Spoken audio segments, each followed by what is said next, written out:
ஆண்டவரே, எங்கள் மத்தியிலே நீங்க வாங்கப்பா, நீங்க வந்து பேசுங்க ஆண்டவரே. எங்கள் மீது நீர் அசைவாடி கொண்டிருக்கிறீங்கப்பா, நமக்கு நன்றி. உடைய மகிமை பிரசன்னத்தோட முழுவதும் நிரம்பி இருக்கிறதுக்காக நன்றி செலுத்துகிறோம். உங்களுடைய சத்தத்தை ஆவலோடு கேட்கும்படியாக உங்களுடைய பாதத்தில் நாங்கள் வந்திருக்கிறோம் அப்பா. உங்களுடைய பாதத்தில் ஒன்று மாத்திரம்தான் எங்களுக்கு விடுதலை, உங்களுடைய பாதத்தில் ஒன்று மாத்திரம்தான் எங்களுக்கு ஆசீர்வாதம், எங்களுக்கு நன்மைகள் ஆண்டவரே. அதை நாங்கள் சுதந்திரிக்கும்படியா அவளோடு வந்திருக்கிறோம். என்னோடு பேசுங்க. நம்முடைய பிள்ளைகள் ஒவ்வொருவோடு கூட பரிசுத்த ஆவியானவர் நீர் பேசும்படியா ஜெபிக்கிறோம். அடியாளை மறைத்து நீர் மாத்திரம் வெளிப்படுங்க. உம்முடைய நாமம் மாத்திரமே மகிமைப்படுவதாக இயேசுவின் மூலம் ஜெபிக்கிறோம் எங்க நல்ல பிதாவே, ஆமென். ஹல்லேலூயா. எத்தனை பேர் இந்த காலவேளை சந்தோஷமா இருக்கிறீங்க? ஹல்லேலூயா. கர்த்தர் நல்லவர், அவர் கிருபை என்றும் உள்ளது. ஹல்லேலூயா. அவர் நேற்றும் இன்றும் என்றும் மாறாத தேவனாயிருக்கிறார். அவர் சீக்கிரமாகவே வரப்போகிறார். ஹல்லேலூயா. மத்தியாகாயத்தில் அவர் சீக்கிரமா வெளிப்பட போகிற நாட்கள் ரொம்ப தூரத்தில் இல்லை, அது ரொம்ப ரொம்ப கிட்டி இருக்கிறது. நாம் எப்பொழுதும் அதுக்காக ஆவலோடு கூட எதிர்பார்த்து காத்திருக்கிறவர்களாக நான் காணப்படுவோம். நேற்று தினத்தில் மாலை வேளையில் கர்த்தருடைய வார்த்தையை பேச வேண்டும் என்று சொல்லும்போது கர்த்தர் எனக்கு கொடுத்த வார்த்தை உங்கள் மத்தியிலே பேசும்படியா வாஞ்சிக்கிறேன். பரிசுத்த ஆவியானவர் உங்களோடு கூட பேசுவாராக. எல்லாருக்கும் தெரிஞ்ச நல்ல ஒரு சம்பவம் தான் எடுத்துக்கொள்வோம். என்னோடு கூட சேர்ந்து யோசுவாவின் புஸ்தகம் 6ஆம் அதிகாரம் அதோட முதல் 2 வசனத்தை உங்களுக்காக வாசிக்க விரும்புகிறேன். 6ஆம் அதிகாரம் 1-2. எரிகோ இஸ்ரவேல் புத்திரருக்கு முன்பாக அடைக்கப்பட்டிருந்தது, ஒருவரும் வெளியே போகவும் இல்லை, ஒருவரும் உள்ளே வரவும் இல்லை. கர்த்தர் யோசுவாவை நோக்கி, இதோ எரிகோவையும் அதன் ராஜாவையும் யுத்த வீரரையும் உன் கையிலே ஒப்பு கொடுத்தேன். ஹல்லேலூயா. இந்த நாளில் ஆவியானவர் நம்ம கொடுக்க விரும்புகிற வார்த்தை என்னவென்றால், உனக்கு முன்பாக நீ சுதந்திரிக்க முடியாதபடிக்கு எந்தெந்த ஆசீர்வாதங்கள் எந்தெந்த நன்மைகள் அடைக்கப்பட்டிருக்கிறதோ, இந்த காலவேளையில் பரிசுத்த ஆவியானவர் சொல்லுகிறது என்னவென்றால், அந்த ஆசீர்வாதத்தை நீ சுதந்திரிக்கும்படியாக கர்த்தரே அது உங்களுக்காக திறந்து வரப்போகிறார். ஹல்லேலூயா. பரிசுத்த ஆவியானவர் அதுதான் என்னோடு கூட பேசின வார்த்தை. நிறைய பேருடைய வாழ்க்கையில நிறைய ஆசீர்வாதங்கள் சுதந்திரிக்க வேண்டும் என்ற ஆசை இருக்கிறது, வாஞ்சை இருக்கிறது. அது 1ஆம் வசனத்தில் எழுதப்பட்டது போல, உள்ள போகிறதுக்கும் வழி இல்லை, வெளியே வரத்துக்கும் வழி இல்லாதபடிக்கு அடைக்கப்பட்டதாக காணப்படுகிறது. ஆனால் 2ஆம் வசனம் சொல்லுகிறது வார்த்தை என்னன்னா, கர்த்தர் யோசுவாவை நோக்கி, இதோ எரிகோவையும் அதன் ராஜாவையும் யுத்த வீரரையும் உன் கையிலே ஒப்பு கொடுத்தேன். ஹல்லேலூயா. ஒப்பு கொடுப்பேன் என்று சொல்லல, நான் ஒப்பு கொடுத்தேன். ஹல்லேலூயா. இந்த காலவெளி விசுவாசத்தோடு சொல்லுங்க, எந்தெந்த எரிகோக்கள் உங்களோட ஆசீர்வாதத்துக்கு உங்களோட நன்மைகளுக்கு நீங்க சுதந்திரிக்க முடியாதபடிக்கு தடையாக அடைக்கப்பட்டதாக காணப்படுகிறதோ, இன்றைக்கு விசுவாசத்தோடு சொல்லுங்க, அவைகள் எல்லா கர்த்தர் இன்றைக்கு என் கையிலே ஒப்பு கொடுத்தார். ஹல்லேலூயா. இன்றைக்கே கர்த்தர் என் கையிலே அது ஒப்பு கொடுத்து விட்டார். விசுவாசிக்கிறீங்களா? இன்றைக்கே கர்த்தர் செய்ய போகிறார். நாளைக்கல்ல, இன்றைக்கே கர்த்தர் உங்கள் வாழ்க்கையில என்னென்ன ஆசீர்வாதம் இதுவரையிலும் தடைப்பட்டு கொண்டு இருக்கிறதோ, எந்தெந்த நன்மைகள் நீங்கள் எதிர்பார்த்து சுதந்திரிக்க முடியாதபடிக்கு காணப்படுகிறதோ, பரிசுத்த ஆவியானவர் சொல்லுகிறார், அந்த தடையை பார்த்து உட்கார்ந்து அந்த அடைக்கப்பட்ட வாசலை பார்த்து சோர்ந்து போகாதே. அதுக்கு மாறாக கர்த்தருடைய வார்த்தையை நீர் விசுவாசத்தோடு கூட சொல்லும் போது அது அப்படியே உன் வாழ்க்கையில ஆமென்றும் ஆமென் என்று காணப்படும். ஹல்லேலூயா. யோசுவாவை பார்த்து கர்த்தர் சொல்கிறார், அது அடைக்கப்பட்ட சூழ்நிலை உண்மைதான், ஒருவரும் வெளியே வர முடியாது, ஒருவரும் உள்ளேயும் போக முடியாதபடிக்கு அது பத்திரமா அடைக்கப்பட்ட சூழ்நிலை தான். நீ அந்த சூழ்நிலையை பார்க்காதே, என் வார்த்தையை அறிக்கையிடு. கர்த்தர் சொன்ன காரியம், எரிகோவையும் தருவேன், எரிகோவை ஆளுகை செய்கிற ராஜாவையும் கரத்தில் ஒப்பு கொடுப்பேன், அதில் இருக்கிற யுத்த வீரர்கள் எவ்வளவு பெரிய யுத்த வீரர்கள் ஆயிருக்கட்டும், அவைகளையும் உன் கரத்திலே நான் ஒப்பு கொடுப்பேன். ஹல்லேலூயா. எதை கண்டும் பயப்படாதீங்க. எந்த விதமான அதிகாரிகளா இருக்கலாம், அவங்களை ஆளுகை செய்கிறவர்களா இருக்கலாம், எதையும் கண்டு பயப்பட வேண்டாம். கர்த்தரோட வார்த்தை சொல்கிறார், அவைகள் எல்லாமே உனக்கு நான் ஒப்பு கொடுத்து விட்டேன், உனக்கு நான் ஒப்பு கொடுத்து விட்டேன். ஹல்லேலூயா. ஆமென். அதுதான் ஆண்டவர் சொல்லுகிறார். ஆமென். அதை நாம் சுதந்திரிக்க வேண்டுமானால் நாம் செய்ய வேண்டிய காரியத்தை குறித்து கூட பரிசுத்த ஆவியானவர் எனக்கு வெளிப்படுத்தி கொடுத்த காரியங்களை உங்களுக்கு நான் சொல்ல விரும்புகிறேன். 1ஆம் அதிகாரத்தை திருப்பிக் கொள்ளுங்க. யோசுவா 1ஆம் அதிகாரம் அதனுடைய 1-2 வசனம் சொல்லுது, கர்த்தருடைய தாசனாகிய மோசே மரித்த பின்பு கர்த்தர் மோசேயின் ஊழியக்காரனாகிய நூனின் குமாரனாகிய யோசுவாவை நோக்கி, என் தாசனாகிய மோசே மரித்து போனான், இப்பொழுது நீயும் இந்த ஜனங்கள் எல்லாரும் எழுந்து இந்த யோர்தானை கடந்து இஸ்ரவேல் புத்திரருக்கு நான் கொடுக்கும் தேசத்துக்கு போங்கள். ஹல்லேலூயா. மோசே இஸ்ரவேல் ஜனங்களை வழிநடத்தி வந்தது உண்மைதான். கொஞ்சம் ஃபேன் அந்த பக்கம் திருப்பிட்டீங்களா? மோசே இஸ்ரவேல் ஜனங்களை அந்த வழி நடத்தி கொண்டு வந்தது உண்மைதான். ஆனால் இப்பொழுது யார் இல்ல? மோசே. உங்களை வழி நடத்தி செல்லும்படியான மோசே இல்ல. அதனால் முந்திர அதிகாரத்தில் சொல்லப்படுகிறது, மோசே மரித்த போது 30 நாட்கள் மோசேக்காக இஸ்ரவேல் ஜனங்கள் என்ன செய்கிறாரு? அழுது கொண்டு இருக்கிறாங்க.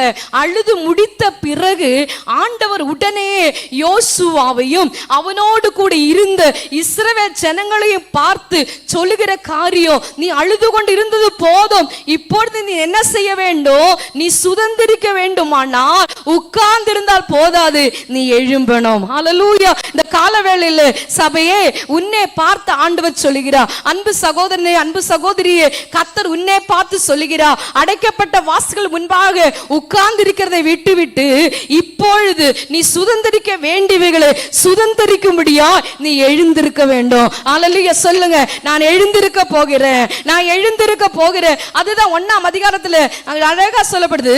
நீ எழுந்து. 2வது பகுதி சொல்லுது கடந்து.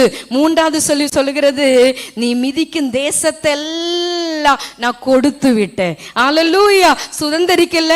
அதுக்கு முன்னாடியே பரிசுத்த ஆவியானவர் அவர்களை பார்த்து சொல்லிட்டாங்க, நீ எழுந்துட்டா போதும், நான் என்ன செய்வேன்? நானே என்ன பண்ணுவேன்? உங்களுக்கு முன்பாக கூட வருவேன், அதை கடக்க செய்வேன்.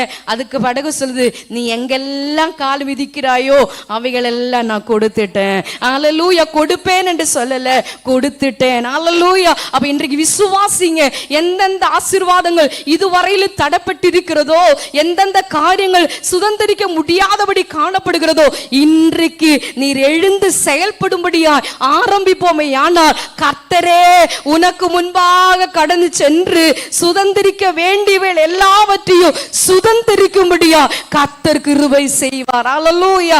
அதுதான் யோசுவாவை பார்த்து சொன்னார். அது மட்டும் இல்ல, அதே அதிகாரத்தினுடைய 5ஆம் வசனம் சொல்லுது, நீ உயிரோடு இருக்கும் நாளெல்லாம் ஒருவனும் உனக்கு முன்பாக எதிர்த்து நிற்பதில்லை. நான் மோசேயோடு இருந்தது போல உன்னோடும் இருப்பேன். நான் உன்னை விட்டு விலகுவதும் இல்லை, உன்னை கைவிடுவதும் இல்லை. ஹல்லேலூயா. மோசேயோடு கூட எப்படி கர்த்தர் இருந்தாரோ யோசுவாவை பார்த்து சொல்கிறார், யோசுவாவே நான் உன்னோடு கூட இருப்பேன். உன்னோடு கூட இருக்கிறதுனால என்ன நடக்குமா? ஒருவனும் உன்னை எதிர்த்து நிற்பது இல்லை. ஹல்லேலூயா. சொல்லுங்க, கர்த்தர் என்னோடு கூட இருக்குமே ஆனா, கர்த்தர் என் பட்சத்தில் இருக்குமே ஆனா, இந்த உலகத்தில் இருக்கிற ஒருவர் கூட எனக்கு முன்பாக எதிர்த்து நிற்க முடியாது.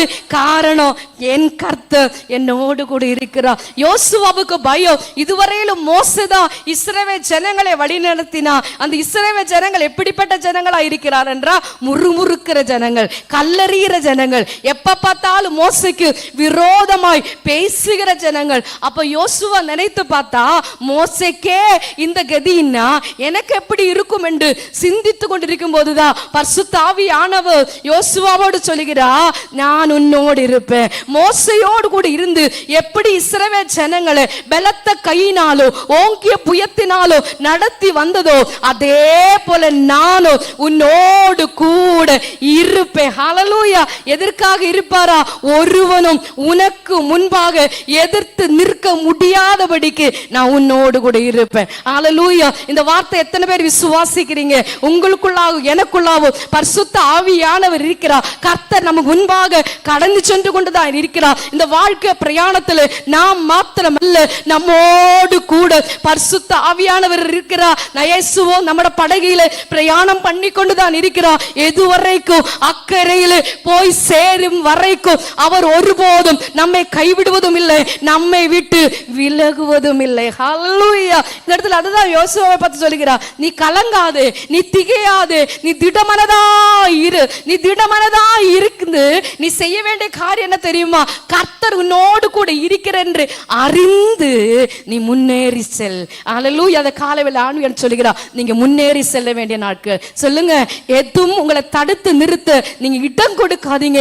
அதுக்கு மாறாக முன்னேறி செல்ல நீங்க ஆயத்தமானால் போதும். நீங்க ஒரு அடி கர்த்தருக்காக எடுத்து வைக்கும் போது கர்த்தரே உங்களுக்கு முன்பாக கடந்து சென்று கோணலானவைகள் எல்லாவற்றையும் அவர் செவ்வியாக்குற தேவனாயிருக்கிறார். அது மட்டும் இல்ல, அதே அதிகாரத்தினுடைய 7ஆம் வசனம் சொல்லுது, என் தாசனாகிய மோசே உனக்கு கற்பித்த நியாயப்பிரமாணத்தின்படி எல்லாம் செய்ய கவனமாயிருக்க மாத்திரம் மிகவும் பலம் கொண்டு திடமனதாயிரு.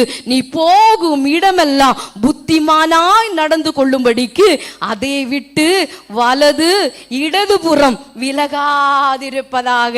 ஹல்லேலூயா. ஆண்டவர் சொல்லுகிறார், மோசேயோடு கூட இருந்தது போல யோசுவாவோடு கூட கர்த்தர் இருக்க காரணம் வேற ஒண்ணும் இல்ல. மோசே மரித்து போகிறது முன்பதாக நியாய பிரமாணங்களை இஸ்ரவேல் ஜனங்களுக்கு எழுதி கொடுத்திருந்தா. அதுதான் ஆண்டவர் சொல்லுகிறார், மோசே நான் எழுதி கொடுத்த அந்த நியாய பிரமாணத்தின்படி செய்ய மிகவும் கவனமாயிரு. இந்த காலவேளை ஆவியான சொல்லுகிற காரியம், நாம் மிகவும் கவனமாய் இருக்கணும். எதை குறித்து? இந்த வேத வசனத்தை கை கொள்வதை குறித்து. இந்த வேத வசனம் நம்ம என்ன போதிக்கிறோமோ அதன்படி செய்ய மிகவும் கவனமா இருக்குமே. ஆனா அதை விட்டு இரவும் பகலும் ஹல்லேலூயா பிரியாதபடிக்கு அந்த வார்த்தையின்படியே அந்த வசனத்தின்படியே நடக்க நம்மை ஒப்பு கொடுப்போமே. ஆனால் ஒருபோதும் கர்த்தர் நம்மை விட்டு ஒரு நிமிஷம் கூட விலகுவதில்லை. ஒரு நிமிஷம் கூட நம்மை விட்டு அவர் அகன்று போகவே மாட்டார். எப்படி மோசேயோடும் யோசுவாவோடும் கூட கர்த்தர் இருந்ததோ அதே போல இந்த நியாயப்பிரமாண புஸ்தகத்தை யாரெல்லாம் உண்மையாய் இரவும் பகலும் அதை விட்டு விலகாதபடி உண்மையாய் கை கொள்ளுகிறார்களோ அவர்களோடு கூட கர்த்தர் இருப்பார். கர்த்தர் அவளோடு கூட இருப்பார். ஆனால் ஒருவரும் அவர்களுக்கு முன்பாக எதிர்த்து நிற்க முடியாது. ஹல்லேலூயா. ஆமென். எத்தனை பேர் விசுவாசிக்கிறீங்க? ஆமென். அது மட்டும் இல்ல, அடுத்த வசனம் சொல்லுது, 8ஆம் வசனம், இந்த நியாய பிரமாண புஸ்தகம் உன் வாயை விட்டு பிரியாதிருப்பதாக. அப்படின்னா என்ன அர்த்தம்? நாம் உயிரோடு இருக்கிற நாளெல்லாம் ஒவ்வொரு நாளும் ஒவ்வொரு நிமிஷமும் நம்மட வாயிலிருந்து புறப்பட வேண்டியது கர்த்தருடைய வசனம். சொல்லுங்க, நம்மட வாயிலிருந்து புறப்படுகிற ஒவ்வொரு வார்த்தையும் ஆண்டவருடைய வார்த்தையாக அவருடைய வசனமா இருக்க வேண்டுமா? அதுக்கப்புறம் அது சொல்லுறாரு, அதை விட்டு இல்லையா பிரியாதிருப்பதாக இதில் எழுதியிருக்கிறவைகள் எல்லாம் நீ செய்ய கவனமாயிருக்கும்படி இரவும் பகலும் அதை தியானித்து கொண்டிருப்பாயாக. அப்பொழுது உன் வழியை வாய்க்க பண்ணுவா, அப்பொழுது புத்திமானாய் நடந்து கொள்ளுவா. ஹல்லேலூயா. அந்த திரும்ப திரும்ப சொல்லுறாரு. ஒரே அதிகாரத்தில் அடுத்தடுத்த 2 வசனமாய் சொல்லுகிறது, இந்த நியாயப்பிரமாண புஸ்தகம், இந்த வேதத்தில் நான் எழுதி கொடுத்த வார்த்தைகளை உன் வாயை விட்டு முதலாவது என்ன செய்யக்கூடாது? பிரியாது இருக்கணும். 2வது சொல்கிறாரு, அது இரவும் பகலும் நீ என்ன பண்ணு? தியானித்து கொண்டே இருக்கணும். அப்படி நீ செய்வாயானா இந்த உலகத்தில் நீ என்னென்ன செய்கிறாயோ அவைகள் எல்லாவற்றையும் கர்த்தர் வாய்க்க பண்ணுவா. இன்னைக்கு நிறைய பேர் சொல்லுவாங்க, நான் செய்யறது வாய்க்கல, நான் செய்யறது எதுவுமே நடக்க மாட்டேன்றாரு. இல்ல எங்க போனாலும் அது தடையா நின்று கொண்டிருக்கிறது. கர்த்தர் காரணக்கார் அல்ல. இந்த வேதத்தில் எழுதி இருக்கிறது, இந்த வேதத்தில் இருக்கிற அத்தனை வார்த்தைகளும் நமக்குரிய வார்த்தைகள். இதை நாம் கை கொள்ளும் போதுதான் நம்முடைய வாழ்க்கையில அவைகள் எல்லாம் நிறைவேறும். அல்லேலூயா. ஆண்டவர் படிச்சு சொல்றாங்க, நீ உன் வாயை விட்டு முதலாவது என்ன பண்ணக்கூடாது, பிரியாது இருக்கணும். ரெண்டாவது நீ செய்ய வேண்டிய காரியம் இரவும் பகலும் இந்த வசனத்தை என்ன பண்ணணும், தியானித்து கொண்டே இருக்கணும். அப்பொழுதுதான் நீ என்ன பண்ண முடியும், நீ செய்வதை எல்லாவற்றையும் கர்த்தர் வாய்க்க பண்ணுவது மாத்திரமல்ல, நீ யாராய் மாறுவாய், புத்திமானாய். இன்றைக்கு நான் யோசிச்சு பாருங்க, நிறைய இடத்துல நாம் புத்திமானா இருக்கிறதை விட்டு விட்டுட்டு புத்தீனமான காரியங்களை தான் நாம் செய்து கொண்டிருக்கிறோம். ஆனா இன்றைக்கு ஆவியான சொல்லுகிறார், நீ புத்திமானாய் மாற வேண்டுமா, நீ செய்ய வேண்டிய காரியங்கள் எல்லாம் வாய்க்க வேண்டுமா, ஒன்றே ஒன்றுதான். இந்த வேத புஸ்தகம் நமக்கு என்ன சொல்லுகிறோமோ, நாம் செய்ய வேண்டிய என்னென்ன கட்டளைகள் இதில் எழுதி வைத்திருக்கிறதோ அதை நாம் வாயில விட்டு பிரியாதிருக்கும் போது, அதை இரவும் பகலும் தியானித்துக் கொண்டிருக்கும் போது, அதை நாம் கை கொள்ளும் போது, எதை செய்தாலும் கர்த்தர் அதை வாய்க்க பண்ணுவாய். ஹல்லேலூயா. அது மட்டுமல்ல, நாம் செய்கிற வழிகளில் எல்லாம் நாம் புத்திமானாய் மாறும். ஆமென். இன்றைக்கு சொல்லுங்க, ஆண்டவரே நான் புத்திமானாய் மாறும்படியா, நான் செய்கிற காரியங்கள் எல்லாம் வாய்க்கும்படியா இரவும் பகலும் உம்முடைய வேதத்தை தியானிக்க, என் வாயை விட்டு உம்முடைய வார்த்தையை பிரியாதிருக்க ஆவியானவரே எனக்கு உதவி செய்ய வேண்டும் என்று நீங்க செபித்து பாருங்க, நீங்க முயற்சி எடுத்து பாருங்க. கண்டிப்பா எதெல்லாம் இத்தனை நாட்கள் வரையிலும் உன் வாழ்க்கையில தோல்வியா இருந்துச்சோ, எதெல்லாம் உன் வாழ்க்கையில அடைக்கப்பட்டதாய் காணப்பட்டதோ, எதெல்லாம் உன் வாழ்க்கையில நீ சுதந்திரிக்க முடியாதபடி காணப்பட்டதோ, அவைகள் எல்லாம் சுதந்திரிக்க கர்த்தர் இன்றைக்கே கிருபை செய்வார். அல்லேலூயா. அவர் பொய் சொல்ல மனிதன் அல்ல, அவர் மனமாற மனுபுத்திரனும் அல்ல. அதே 9ஆம் வசனத்தில் சொல்லுது, நான் உனக்கு கட்டளையிடவில்லவா, பலங்கொண்டு திடமனதா இரு, திகையாதே, கலங்காதே, நீ போகும் இடமெல்லாம், நீ போகும் இடமெல்லாம், நான் போகும் இடமெல்லாம் என் தேவனாகிய கர்த்தர் என்னோட இருக்கிறார். சொல்லுங்க, நான் போகும் இடமெல்லாம் இந்த வசனத்தை நான் கைக்கொள்ளுமாயானா, இந்த வேதத்தில் இருக்கிற கட்டளையின்படி நான் நடக்குவோம் ஆனா, நான் போகிற இடத்துல நான் தனிமையாய் அல்ல, என்னோடு கூட என் கர்த்தரே வருவா. சொல்லுங்க, என் கர்த்தரே கடந்து வருவார், நடந்து வருவார். அல்லேலூயா. அவர் சாதாரணமானவர் அல்ல, அவர் சர்வ வல்லமையுள்ள தேவன், அவர் சர்வ சிருஷ்டிக்கும் எஜமானனாய் கர்த்தர், அவர் சர்வ வியாபியாய் இருக்கிறார். அவர் மகத்துவமானவர், மகிமையான காரியங்களை செய்கிறவர், பிரமிக்கத்தக்க அதிசயங்களை செய்கிறவர். அல்லேலூயா. ஆராய்ந்து முடியாத பெரிய காரியங்கள், எண்ணி முடியாத அதிசயங்களை செய்கிற தேவன் சொல்கிறார், நீ போகும் இடமெல்லாம், நீ எந்த இடத்துல போகிறாயோ அந்த இடத்துல எல்லாம் நானும் கூட வருவேன். அல்லேலூயா. இன்றைக்கு யோசிச்சு பாருங்க, இன்னைக்கு சிந்தித்து பாருங்க, எந்தெந்த இடத்துல நாம் தனிமையாய் போயிருக்கிறோம், எந்தெந்த இடத்துல கர்த்தர் கூட வந்திருக்கிறார். அல்லேலூயா. சிந்தித்து பாருங்க, கர்த்தர் வந்திருந்தானா, நாம் கடந்து வந்த சூழ்நிலையில எல்லாம் கர்த்தர் கூட இருந்திருப்போமானா, ஒரு நாள் நம்முடைய வாழ்க்கையில தோல்வி என்பது இல்லவே இல்லை. அல்லேலூயா. காரணம், ஜெய கிறிஸ்து நம்மோடு கூட இருக்கிறபடியா எல்லா இடங்களிலும் அவர் நம்மை வெற்றி அடைய செய்கிற தேவனாயிருக்கிறார். ஹல்லேலூயா. ஜெய கிறிஸ்து முன் செல்கிறா, ஜெயமாக நடத்திடுவா. ஜெய கிறிஸ்து முன் செல்கிறா, ஜெயமாக நடத்திடுவா. ஜெய கீதங்கள் நாம் பாடியே ஜெய கொடியும் திடுவோம். ஜெயம் அல்லேலூயா அவன் நாமத்திற்கே, ஜெயம் அல்லேலூயா அவன் நாமத்திற்கே. அல்லேலூயா. ஜெய கிறிஸ்து நமக்கு முன்பாக கடந்து செல்வா. 3ஆம் அதிகாரம் 5ஆம் வசனத்துல ஆண்டவர் யோசுவாவினிடத்துல சொல்றாங்க, உங்க ஜனங்களிடத்துல சொல். என்ன சொல்லு? இன்றைக்கு உங்களை பரிசுத்தப்படுத்தி கொள்ளுங்க, நாளைக்கு அற்புதத்தை காண்பாய். ஹல்லேலூயா. அதோடு கூட சொல்றாரு, நீ இதே போல வழியிலே நீ முன் ஒருபோதும் போனதில்லை, அப்படிப்பட்ட புதிய பாதையிலே நான் நடத்தி செல்லணும்னா இன்றைக்கு உன்னை பரிசுத்தப்படுத்திக்கொள், நாளைக்கு அற்புதத்தை காண்பாய். ஹல்லேலூயா. பரிசுத்தம் இல்லைன்னா அற்புதத்தை பெற முடியாது. ஹல்லேலூயா.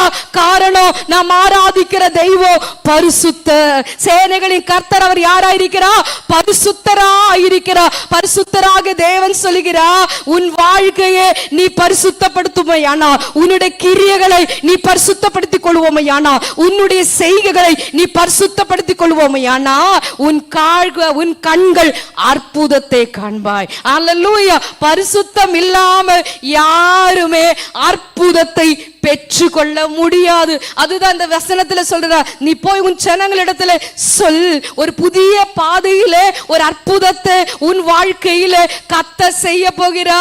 நம்ம எல்லாரோட கண்களுக்கு முன்பாக அது செய்ய போகிறா. அது நடக்கணும்னா இன்றைக்கு உன்னை எல்லா விதத்திலும் பரிசுத்தப்படுத்திக் கொள். அல்லேலூயா. ஏன்? அவர் பரிசுத்த. வசனம் சொல்லுது அல்லவா, நான் பரிசுத்தர் ஆகையால் நீங்களும் பரிசுத்தராயிருங்க. பரிசுத்த அவர் வசனம் சொல்லுது 1 தெசலோனிக்கேயர், அவர் உங்களை அசுத்தத்துக்கு அல்ல. ஆமென். அவர் எதுக்காக அழைக்கலையா? அசுத்தத்துக்கு அல்ல, பரிசுத்தத்துக்கு என்றே அவர் நம்மை அழைத்திருக்கிறார். அதனாலதான் 1 பேதுரு திருப்பி அதே அதிகாரத்தில் அடுத்த வசனம் சொல்லுது, உங்கள் அழைத்தவர் பரிசுத்தரா இருக்கிறது போல உங்கள் நடக்கை, கேட்கலாம், நடக்கைகள் எல்லாவற்றிலும், சொல்லுங்க, நடக்கைகள் எல்லாவற்றிலும். நடக்கை ஒன்றில் என்று சொல்லல, நம்ம இந்த உலகத்தில் வாழ்கிற அத்தனை நாட்கள், எல்லா நாட்களிலும் நம்ம நடக்கை எல்லாவற்றிலும் பரிசுத்தரா இருந்தாதான் பரிசுத்தம் உள்ள தெய்வம் நம்மோடு கூட இருக்க முடியும். அல்லேலூயா. அசுத்தம் இருக்கிற இடத்திலே, அநீதி இருக்கிற இடத்திலே கர்த்தரால் இருக்க முடியாது. அல்லேலூயா. நான் கர்த்தருடைய பிள்ளை என்று சொல்லிட்டு நான் பாவத்தில் இன்னும் வாழ்வோம், ஆனால் ஒருபோது கர்த்தர் நம்மோடு கூட இருக்க முடியாது. அற்புதத்தை நான் காண முடியாது. ஆமென். அதுதான் இஸ்ரவேல் ஜனங்கள் சொல்கிறாங்க, இன்றைக்கு உங்களை நீங்க பரிசுத்தப்படுத்திக் கொள்ளுங்க. உங்க கண்கள் இதுவரையிலும் காணாத அற்புதத்தை, இதுவரையிலும் செய்ய முடியாத ஒரு அற்புதத்தை உங்களுக்காக பரிசுத்தம் பண்ணி காத்திருக்கிற என் பிள்ளைகளுக்காக கர்த்தர் செய்வார் என்று இந்த காலவேளையிலே பரிசுத்த ஆவியானவர் வாக்குரைக்கிறார். ஹல்லேலூயா. ஓ ரபஹஸ்யாந்தராதனா. இன்றைக்கு உங்களை பரிசுத்தப்படுத்திக் கொள்ளுங்க. இன்றைக்கு உங்களை எல்லா நிலைமையிலும் பரிசுத்த பண்ணி பார்த்து கொள்ளுங்கள. நிச்சயமா நீங்க எதிர்பாராத அற்புதங்கள் உங்களை தேடி வரும். இதுவரையில் நடந்திராத அற்புதங்கள், இதுவரையில் கேள்விப்படாத அற்புதங்களை உங்கள் கண்கள் காணும்படி கர்த்தர் செய்வார். ஹல்லேலூயா. அவர் பொய் சொல்ல மனிதன் அல்ல, மனமாற மனுபுத்திரனும் அல்ல. அந்த 3ஆம் அதிகாரத்தில் 7ஆம் வசனத்தில் சொல்லப்படுகிறது. 3ஆம் அதிகாரம் 7ஆம் வசனம் சொல்லுது, கர்த்தர் யோசுவாவை நோக்கி, நான் மோசையோடு இருந்தது போல உன்னோடும் இருக்கிறேன் என்பதை இஸ்ரவேல் எல்லாரும் அறியும்படிக்கு இன்று அவர்கள் கண்களுக்கு முன்பாக உன்னை மேன்மைப்படுத்துவேன். அம்மே. அல்லேலூயா. பரிசுத்தப்படுத்தும் போது நடக்கிற காரியம் என்னவா? யோசுவா கிட்ட ஆண்டவர் சொல்லுகிறா, நான் எப்படி மோசையோடு கூட இருந்ததே உன்னோடு கூட இருக்கிறது என்பதை இந்த ஜனங்கள் எல்லாம் அறியும்படி நீ வழிநடத்தி போய் கொண்டிருக்கிறாயே, அந்த ஜனங்கள் காணும்படிக்கு, அந்த ஜனங்களோட கண்கள் காணும்படிக்கு இன்று, சொல்லுங்க, என்றைக்கு? இன்று அவர்கள் கண்களுக்கு முன்பாக உன்னை மேன்மைப்படுத்துவேன். அல்லேலூயா. ஆமென். நம்ம பரிசுத்தமாகும் போது கர்த்தர் செய்கிற காரியம் என்ன தெரியுமா?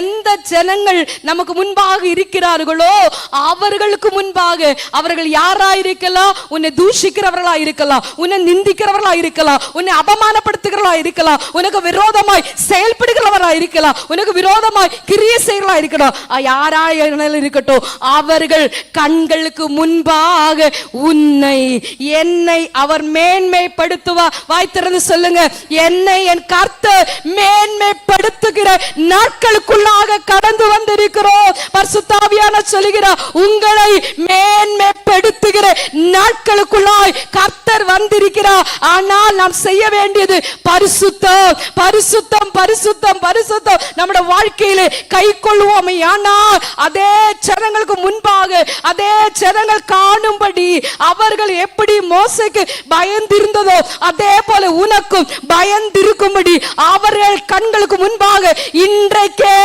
உன்னை மேன்மைப்படுத்துவேன். அல்லேலூயா.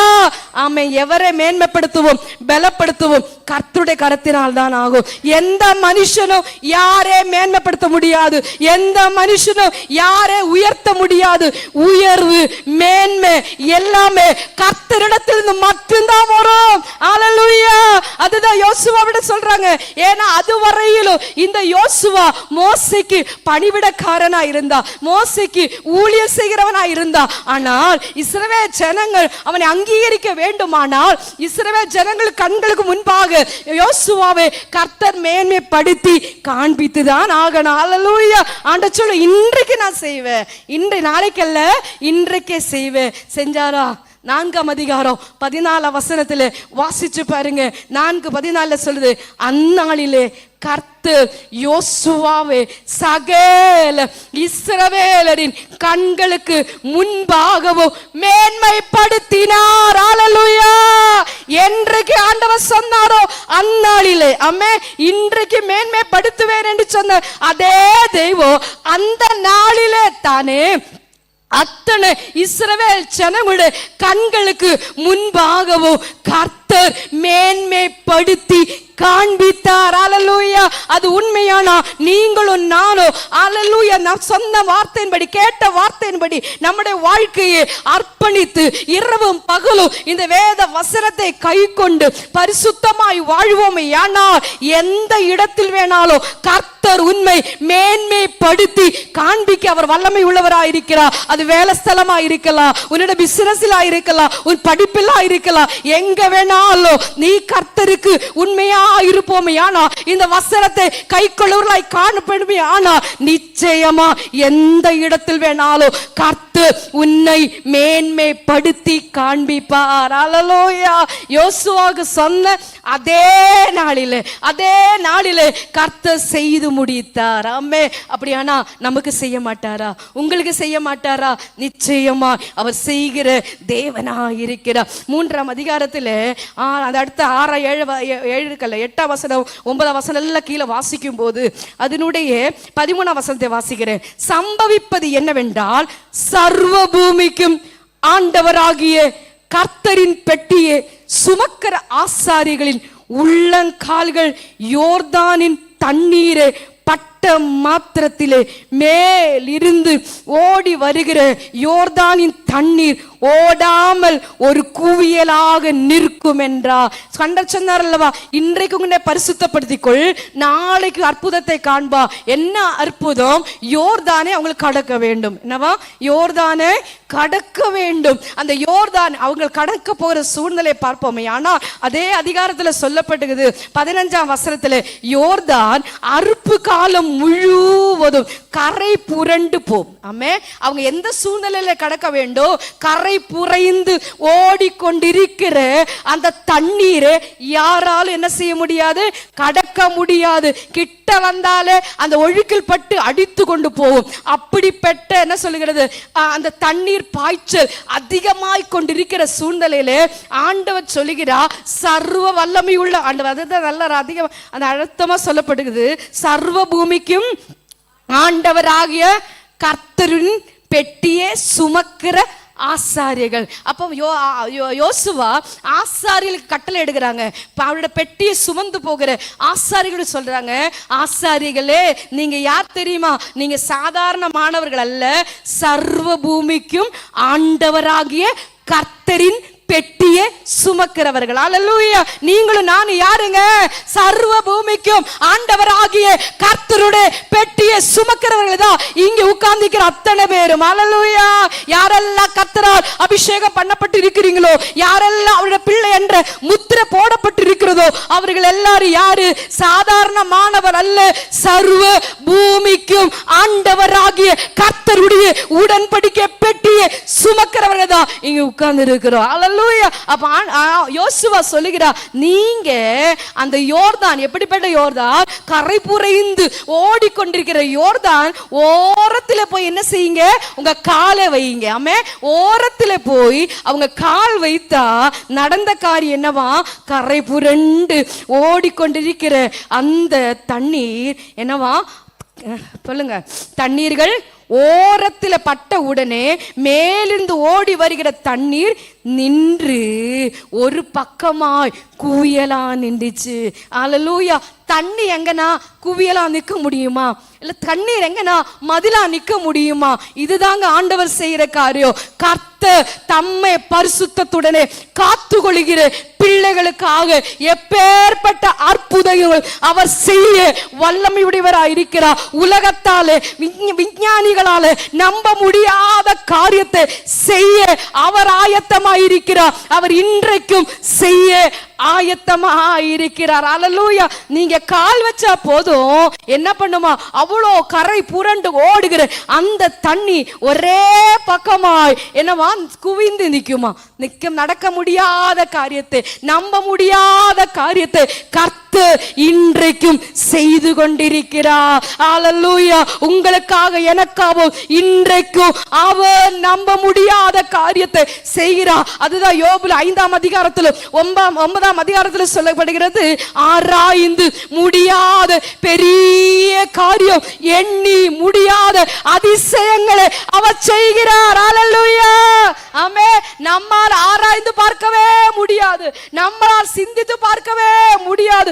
அப்படிப்பட்ட காரியங்களை தான் இன்றைக்கும் கர்த்தர் செய்ய ஆயத்தமாக இருக்கிறார். அவர் காத்து கொண்டிருக்கிறார். ஆனா எதிர்பார்க்கிற காரியம், நம்மிடத்தில் எதிர்பார்க்கிற காரியத்தை நாம் உண்மையாய் செய்வோமையானால், அதை விட்டு விலகாம அதை கை கொள்வோமையானால் நிச்சயம் இன்றைக்கும் அவர் செய்வார். அல்லேலூயா.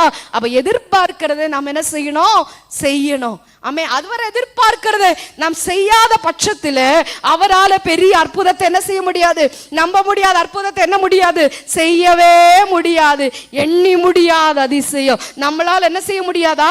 1 2 3 என்று சொல்லி எண்ணி முடியாத அதிசயங்களை இன்றைக்கும் அவர் செய்து கொண்டிருக்கிற தேவனாயிருக்கிறார். அல்லேலூயா. அதுதான் யோசுவாவை பார்த்து சொல்கிறார், நீ கட்டளையிடு. இல்லையா? ஆசாரிகளை பார்த்து நீ கட்டளையிடு, சர்வ பூமிக்கும் ஆண்டவர் ஆகிய கர்த்தரின் உடன்படிக்கை பெட்டி என்ன கொண்டு போ, அந்த யோர்தானிலே போய் கால் வை. இல்லையா? அப்போது நடந்த காரியம் என்னவா? அதை 4ஆம் அதிகாரத்தில் நான் பார்க்கிறோம். அந்த தண்ணீர் அப்படியே நின்றது மாத்திரமில்லை, இஸ்ரவேல் ஜனங்கள் எல்லாம் அல்லேலூயா அந்த தண்ணி என்ன பண்ணாரா? கடந்து போகும்படி செய்தாரா? 17ஆம் வசனம் சொல்லுது, 3:17, சகல ஜனங்களும் யோர்தானை கடந்து தீரும் அளவும் கர்த்தருடைய உடன்படிக்கை பெட்டியை சுமக்கிற ஆசாரியர்கள் யோர்தானின் நடுவிலே தண்ணீர் இல்லாத தரையிலே காலூன்றி நிற்கும் போது இஸ்ரவேல் எல்லாரும் தண்ணீரற்ற உலர்ந்த தரை வழியாக கடந்து போனாங்க. எவ்வளவு பெரிய ஆச்சரியம், எவ்வளவு பெரிய ஆச்சரியம். கரண்டு புரண்டு ஓடுகிற தண்ணி தான், ஆனா இவர்களுக்காக தண்ணீரற்ற தரையாக ஆண்டவர் மாற்றினா. எவ்வளவு பெரிய அதிசயம் இல்லையா? நடக்க முடியாத அதிசயம் அல்லவா? உண்மைதானே? சின்ன மழை பெய்தாலே நம்மளால வெளியே வர முடியாது, ரோடெல்லாம் சேதரும் சகதியுமாய் காணப்படும். ஆனால் யோர்தான், கரை புரண்டு ஓடுகிற யோர்தானே கர்த்தர் பாருங்களேன், உடன்படிக்கை பெட்டி வைத்த அந்த ஆசாரியர்கள் காலை வைத்த உடனேயே உலர்ந்த தரையாக, தண்ணீரற்ற இல்லையா தரையாக கர்த்தர் மாற்றினது மாத்திரமல்ல, இதுவரையிலும் நீ கடந்து போகாத பாதையில உன்னை கொண்டு நடத்தி கொண்டு போவேன் என்று சொன்ன தெய்வம் அப்படியே யோர்தானே உலர்ந்த தரையாக மாற்றி இஸ்ரவேல் ஜனங்கள் கடந்து செல்லும்படியாக கர்த்தர் கிரியை செய்தது உண்மையான இந்த காலவேளை பரிசுத்த ஆவியானவர் சொல்லுகிற காரியம், உனக்கு எந்தெந்த பாதைகள் தடையா நின்று கொண்டிருக்கிறதோ, நீ சுதந்திரிக்க முடியாதபடி, நீ நன்மையை பெற்றுக்கொள்ள முடியாதபடி, ஆசீர்வாதத்தை சுதந்திரிக்க முடியாதபடிக்கு எதெல்லாம் தடையா நிற்கிறதோ அவைகளை உனக்காக உலர்ந்த தரையாக சமபூமியாக மாற்றி கொடுக்க இன்றைக்கு என் தகப்பன் ஆயத்தமாயிருக்கிறார். அல்லேலூயா. அவர் நேற்றும் இன்றும் என்றும் மாறாத தேவன். அல்லேலூயா. அவர் நேற்றும் இன்றும் என்றும் மாறாத தேவன். அல்லேலூயா. இன்னொரு வசனத்தை வாசிக்க விரும்புகிறேன். ஏசாயா 51 அதிகாரத்தை திருப்பிக் கொள்ளுங்க. அதனுடைய 6வது வசனத்திலிருந்தே வாசிக்கும் போது ரொம்ப அழகான வசனம் அங்க எழுதப்பட்டிருக்கிற 51 அதிகாரத்தில் 6வது வசனம் சொல்லும் போது, உங்கள் கண்களை வானத்துக்கு ஏறிடுங்க, கீழே இருக்கிற பூமியையும் நோக்கி பாருங்க. வானம் புகையாய் போல ஒழிந்து போகும், பூமி வஸ்திரத்தை போல பழசாய் போகும், அதன் குடிகளும் அப்படியே ஒழிந்து போவார்கள். என் ரட்சிப்போ என்றென்றேக்கும் இருக்கோ, என் நீதி அற்று போவதில்லை. இந்த காலவேளை கர்த்தர் சொல்லுகிறார், என் ரட்சிப்பு அது மாறி போவதல்ல, அது என்றென்றேக்கும் இருக்கிற ஒரு ரட்சிப்பு. என் நீதி அற்று போவதே இல்லை. தம்முடைய பிள்ளைகளுக்காக ஒருபோதும் கர்த்தருடைய நீதி அற்று போவதில்லை. கர்த்தருடைய பிள்ளைகளுக்காக ஒருபோதும் அவருடைய ரட்சிப்பு மாறுவதில்லை. அதுக்கு மாறாக என் ரட்சிப்போ என்றென்றேக்கோ உங்களுக்கு இருக்கும். சொல்லுங்க, அவருடைய ரட்சிப்பு என்றென்றேக்கோ எனக்கு காணப்படும். சொல்லுங்க வாய்களை திறந்து, அவருடைய ரட்சிப்பு என்றென்றேக்கோ என் குடும்பத்தில் இருக்கும். அவருடைய ரட்சிப்பு என்றென்றேக்கோ என்னோட தொழிலில், என்னோட பிசினஸில், என்னோட வேலை ஸ்தலத்தில், என்னோட படிப்பில், எல்லா ஸ்தலத்திலும் அவருடைய ரட்சிப்பு இன்றைக்கு மாத்திரமல்ல என்றென்றேக்கும் இருக்கும். வசனம் சொல்லுது, வானம் ஒளிந்து போகலாம், பூமி எல்லாம் கூட படசாக போகலாம், ஆனால் நான் அருளின ரட்சிப்பு இருக்கிறதே அது ஒருபோதும் அது மாறாத நித்தியமான ஒரு ரட்சிப்பை தான் கர்த்தர் நமக்கு அருளி இருக்கிறார். அல்லேலூயா. இந்த ரட்சிப்பை குறித்து கவலையற்றிருப்போமே, ஆனால் அது வசனம் இருக்குது, இந்த ரட்சிப்பு எவ்வளவு விலையேற பெற்றது என்று ஒவ்வொரு நாளும் நாம் அறியணுமா, ஒவ்வொரு நாளும் நாம் உணர்ந்து கொள்ளணுமா. எத்தனையோ படித்தவர்கள் இருக்கிறாங்க, எத்தனையோ பட்டதாரிகள் இருக்கிறாங்க, எத்தனையோ ஞானிவான்கள் இருக்காங்க, அவங்களுக்கு கிடைக்காத விலையேற பெற்ற ரட்சிப்பு சிறுமையும் எளிமையுமான அற்பமாய் எண்ணப்பட்ட எல்லாராலும் தள்ளப்பட்ட ஒதுக்கப்பட்ட நமக்கு கர்த்தர் கொடுத்திருக்கிறார். அது மாறாத ரட்சிப்பு, என்றென்றைக்கும் நிலைத்திருக்கிற ஒரு ரட்சிப்பை தான் கர்த்தர் நமக்கு அருளி இருக்கிறார். ஹல்லேலூயா. அது மட்டுமல்ல, 7வது வசனம் சொல்லுது, நீதியை அறிந்தவர்களே என் வேதத்தை இருதயத்திலே பதித்திருக்கிற ஜனங்களே. அப்ப ஆண்டவர் என்ன யோசிக்கிறாருன்னா, நாம எல்லாம் என்ன பண்ணணுமா, வேதத்தை எங்க பதித்து வைக்கணும் சொல்லுங்க, இருதயத்துல பதித்து வைக்கணும். ஆமே, வேதத்தை இருதயத்துல பதித்து வைத்திருக்கிறோம். ஆனா நீ பாவம் செய்ய கர்த்தர் அனுமதிக்க மாட்டாங்க. யோசேப்பு கர்த்தரோடு கூட இருந்ததினால, கர்த்தருடைய வார்த்தை அவருடைய இருதயத்துல பதிந்திருந்ததினாலதான் ஒருவரும் இல்லாத சூழ்நிலை, பாவத்திற்கு உட்படக்கூடிய சூழ்நிலை, யாரு காணாத சூழ்நிலை தான். ஆனால் வேதம் அவனுடைய இருதயத்தில் பதிந்திருந்ததினால அவன் சொல்லுகிறா, தேவனுக்கு விரோதமாய் பாவம் செய்வது எப்படி என்று சொல்லி அந்த இடத்தை விட்டு ஓடி போனா. ஹல்லேலூயா. இன்றைக்கு நீங்களும் நானும் அவருடைய வேதத்தை உண்மையா அவருடைய இருதயத்தில் பதித்திருப்போம். ஆனா இந்த உலகத்தின் பாவம், உலகத்தின் அசுத்தம் ஏதோ நம்மை மேற்கொள்ள முடியாது. ஹல்லேலூயா.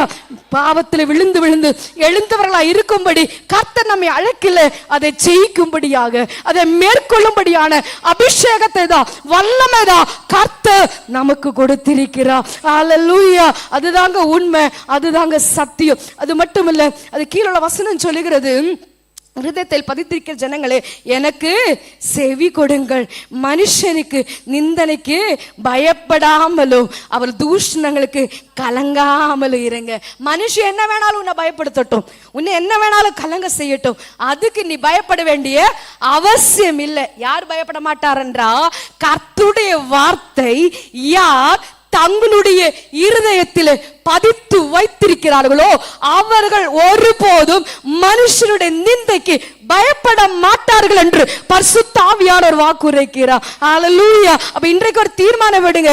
என் இருதயத்தில் எப்போதும் இருக்கிற காரியம் ஒன்றே ஒன்றுதான், இந்த வேதம். சொல்லுங்க, இந்த வார்த்தை வேற யாரும் இல்லை, இயேசு கிறிஸ்து. ஹல்லேலூயா. அந்த இயேசுவையே உங்கள் இருதயத்தில் பதித்து வைத்திருக்குமே, ஆனா அந்த இயேசு உங்களை உலகத்தின் அசுத்தங்களுக்கு எல்லாம் விலக்கி காப்பாற்றுவார். ஹல்லேலூயா. அதுக்கு அடுத்த வசனம் சொல்லுகிறது, பொட்டு பூச்சி அவர்கள் வஸ்திரத்தை அரித்து புழு அவர்கள் ஆட்டு மயிரை போல தின்னும், என்னுடைய நீதியோ என்றென்றைக்கு நிலைக்கும், என் ரட்சிப்பு தலைமுறை தோறும் இருக்கும். ஹல்லேலூயா. அவருடைய ரட்சிப்பு என்னவா?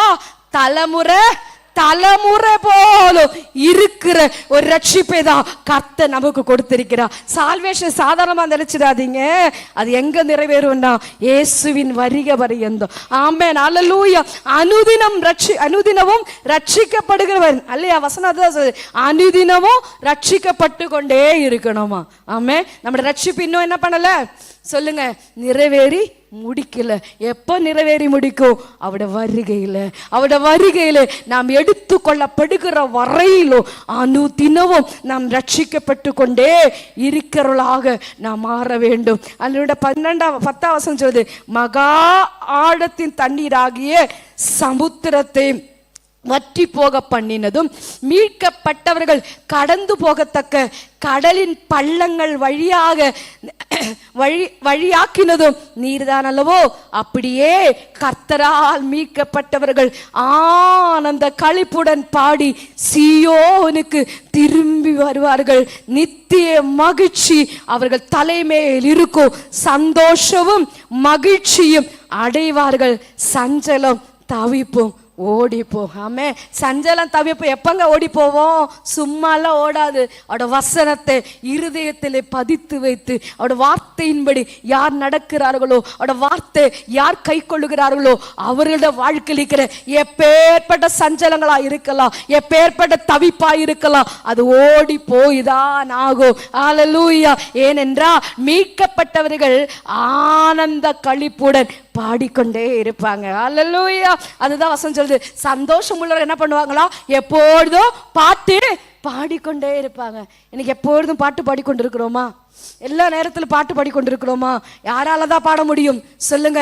சந்தோஷம் உள்ளவர்கள் தான். ஹல்லேலூயா. அதனால பிலிப்பியர் 4ஆம் அதிகாரத்துல சொல்லுதுங்க, கர்த்தருக்குள் எப்பொழுதும் சந்தோஷமாயிருங்கள் என்று உங்களுக்கு மறுபடியும் சொல்லுகிறேன். ஹல்லேலூயா. நான் மகிழ்ச்சியா இருக்க வேண்டிய கூட்டத்தில் தான் நான் காணப்பட வேண்டும். சஞ்சலம் தவிப்போம் தானாக ஓடிப்போ. நீங்க துரத்த வேண்டாம். சஞ்சலத்தை நீங்க துரத்த வேண்டாம். தவிப்பை நீங்க துரத்த வேண்டாம். நீங்க செய்ய வேண்டியது, நீங்க செய்யும் போது உங்களுக்குள்ளிக்கிற தவிப்பும் சஞ்சலமும் உங்களை விட்டு தானாக ஓடி போகும். ஹல்லேலூயா. இப்போது 6ஆவது அதிகாரத்தை நேரம் திருப்பிக் கொள்ளுங்க. யோசுவா 6ஆம் அதிகாரத்துக்கு நேரா திருப்பி கொள்ளுங்க. முதல் வசனத்தையும் வாசிச்சோம், 2ஆம் வசனத்தையும் வாசிச்சோம். கர்த்தர் ஏற்கனவே சொல்லிட்டாங்க, அது ஒப்பு கொடுத்துட்டேன் இல்லையா? ஆனால் அதுல கண்டிஷன் சொல்லுது என்னவா? 6 நாளும் ஒரு முறை என்ன செய்யணும்? அந்த எரிகோப மதில் என்ன பண்ணணும்? சுற்றி வரணும். ஆசாரிகள், உடன்படிக்கை பெட்டி கொண்டிருக்கிற ஆசாரிகளுக்கு முன்பாக எக்காலை ஊதுங்கள 7 ஆசாரிகள் புறப்பட்டு போவாங்க. அவர்களுக்கு முன்பாக யார் போறாங்கன்னா யுத்த சன்னதர்கள் எல்லாரும் புறப்பட்டு போவார்கள். இந்த 7 எக்காலத்தை உடையவர் என்ன செய்வாரா? ஊதிக்கொண்டே போவாங்க. என்னவா? ஊதிக்கொண்டே போவாங்க. ஜனங்களுக்கு ஒரு கட்டளை கொடுத்துட்டாங்க. அது 6:10 வாசிக்கலாம். நீங்க யாரும் வாயே பேசக்கூடாது. ஆமே. 6 நாளும் எரிகோவை சுற்றி வரும்போது என்ன செய்யக்கூடாது? பேசவே கூடாது. வாய் என்ன பண்ணக்கூடாது? திறக்கவே கூடாது. ஏன் சொல்லியிருப்பாரு? என்ன சொல்லிருப்பீங்க? ஒரு முறை சுத்தி கொஞ்சம் கூட அசைவே இல்லையே, கொஞ்சம் ஒரு விசில் கூட வரலையே, என்ன பண்ணிருப்பீங்க? அவிசுவாசமான வார்த்தைகள் பேசியிருப்பீங்க, சந்தேகமான வார்த்தைகள் உரைத்திருப்பீங்க. அதனாலதான் யோசுவா சொல்லுகிறார், அந்த 6ஆம் அதிகாரத்தினுடைய 10ஆம் வசனம், யோசுவா ஜனங்களை நோக்கி, நான் சொல்லும் நாள் மட்டும் நீங்கள் ஆர்ப்பரியாமலும் உங்கள் வாயினாலே சத்தம் காட்டாமலும் இருங்க. வாயினால் எப்படி சத்தம் காட்டும்? ஒரு முறை சுற்றி வந்துட்டு ஒன்றும் நடக்கலை. என்ன சொல்லுவான்? ஒன்றும் சத்தம் காட்டுறமா இல்லையா? அதுதான் சொல்றாரு, நீ சத்தமே காட்ட வேண்டாம், நீ வாய திறக்க வேண்டாம், நீ ஆர்ப்பரிக்க கூட வேண்டாம், கர்த்தரை துதிக்க கூட வேண்டாம், சுத்தி மட்டும் வா.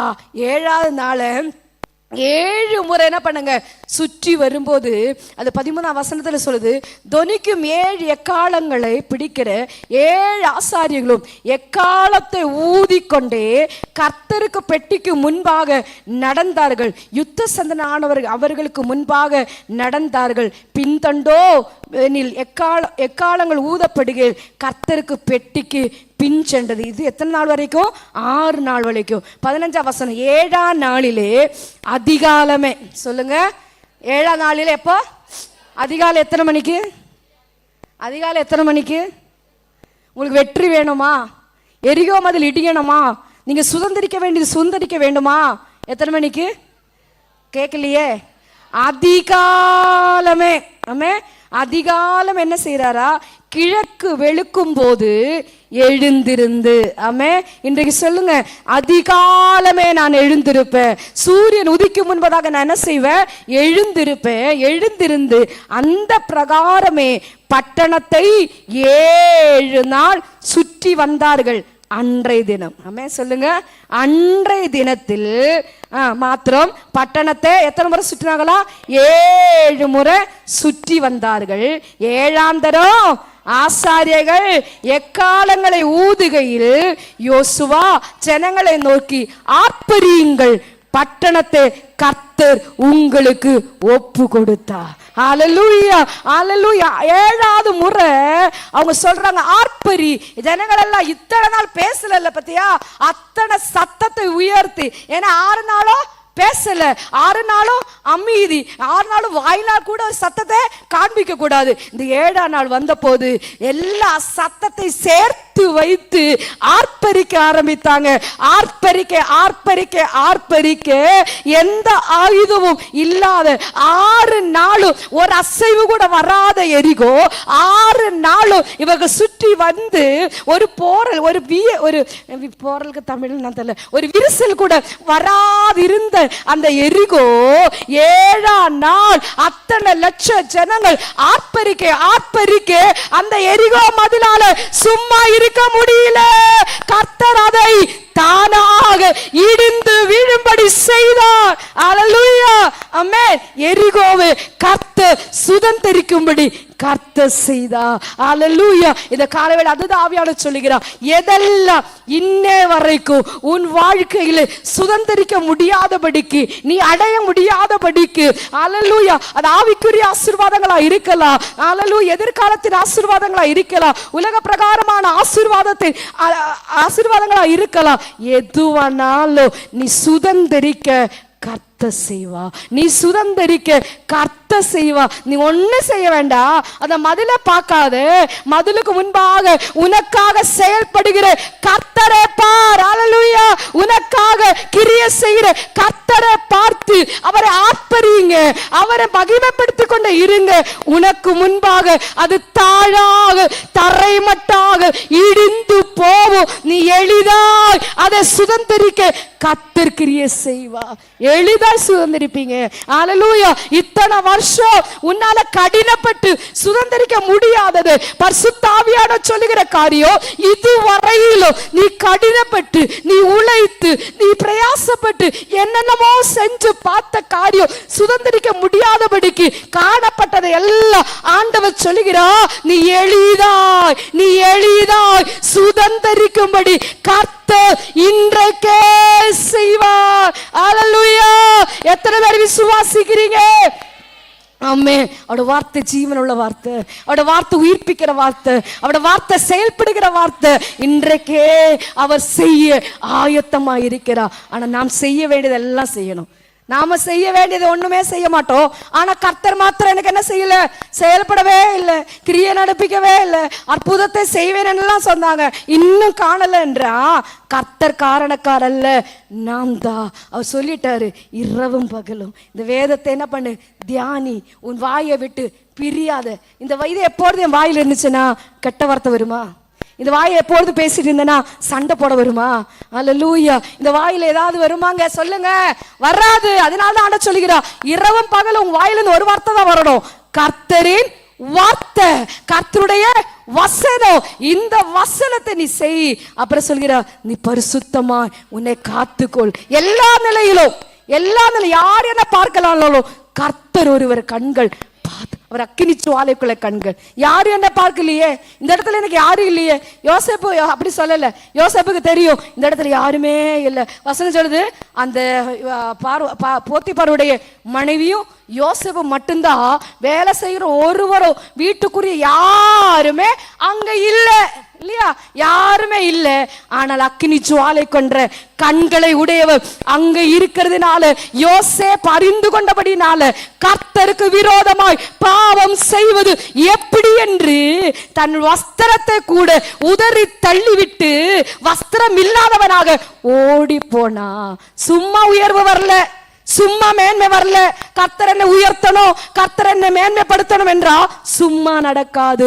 நாம் செய்ய வேண்டியது செய்வோமையானா, கர்த்தர் செய்ய வேண்டியதை நேர்த்தியாய், அதில் ஒரு பிசகு வராமல் நேர்த்தியாய் அவர் செய்ய வல்லமை உள்ள தேவனாய் இருக்கிறார். அல்லேலூயா. 6:20 சொல்லுகிறது, எக்காலம் ஊதியிலே ஜனங்கள் ஆர்ப்பரித்தார்கள். எக்கால சத்தத்தை ஜனங்கள் கேட்டு மகா ஆரவாரத்தோட முழங்குகையில். என்ன ஆரவாரம் சொல்லுங்க? இன்னைக்கு ஆண்டவரை துதினாலோ சத்தமே வராது, ஆராதிங்க சத்தமே வராது. ஏன்? உலக கவலையோட நினைச்சு என் வாழ்க்கையில் இன்னும் நடக்கலையே, ஒன்று நடக்கலையே, நான் எப்படி ஆண்டவரை துதிப்பேன் என்று சொல்லி துதிக்க வாய் வராது, கைகளை தட்ட சத்தம் வராது இல்லையா? அப்படியே அமர்ந்திருந்த ஆண்டவர் எப்படி கிரியை செய்ய முடியும்? இந்த இடத்துல சொல்லுகிறா, மகா சொல்லுங்க, மகா ஆரவாரத்தோட முழங்குகையில். ஆமே. இன்றைக்கு ஆவியான சொல்லுகிறா, நீ மகா ஆரவாரத்தோடு கூட கர்த்தரை ஆராதிக்கும் போது, கர்த்தரை துதிக்கும் போது, அல்லேலூயா, அது தானாக இடிந்து விழும்படி கர்த்தர் செய்வா. நீ செய்ய போறதில்ல, நீ செய்யறது ஒன்னே ஒன்றுதான், மகா ஆரவாரத்தோடு கர்த்தரை மகிமைப்படுத்தும் போது, கர்த்தரை போற்றி பாடி அவரை புகழும் போது உனக்காக கர்த்தர் இறங்கி வருவா, கர்த்தர் இறங்கி வருவா. ஒரு வசனம் இது சக்கரியா 10 சொல்லப்படுது, சுழற்காற்றில உனக்காக இறங்கி நடந்து வருவாரா. அல்லேலூயா. எப்படியா? சுழல் காற்று யாரால நடக்க முடியாது, சுழல் காற்று யாரால பார்த்து கொண்டிருக்க முடியாது. சுழல் காற்று அடிக்கும் போது அல்லேலூயா, கற்கள் மண்கள் எல்லாம் என்ன பண்ணும்? பறக்க ஆரம்பிக்கும். ஆண்டவர் சொல்லுகிறார், அந்த சுழல் காற்று உங்களுக்கு சுழல் காற்றா இருக்கலாம், ஆனால் சுழல் காற்றில நானே உன் அருகில நடந்து வருகிற ஒரு தெய்வமா இருக்கிறார். அல்லேலூயா. ஆமே. அப்படி இருக்கணும்னா நான் யாரா இருக்கணும்? அது மறந்துடாதீங்க. நாம் செய்ய வேண்டியது செஞ்சாதா கர்த்தர் செய்ய வேண்டியதை கர்த்தர் செய்வார். அல்லேலூயா. அப்ப வசனம் சொல்லுது, மகா ஆரவாரத்தோடு கூட முழங்குகையில் அலங்கம் இடிந்து விழுந்தது.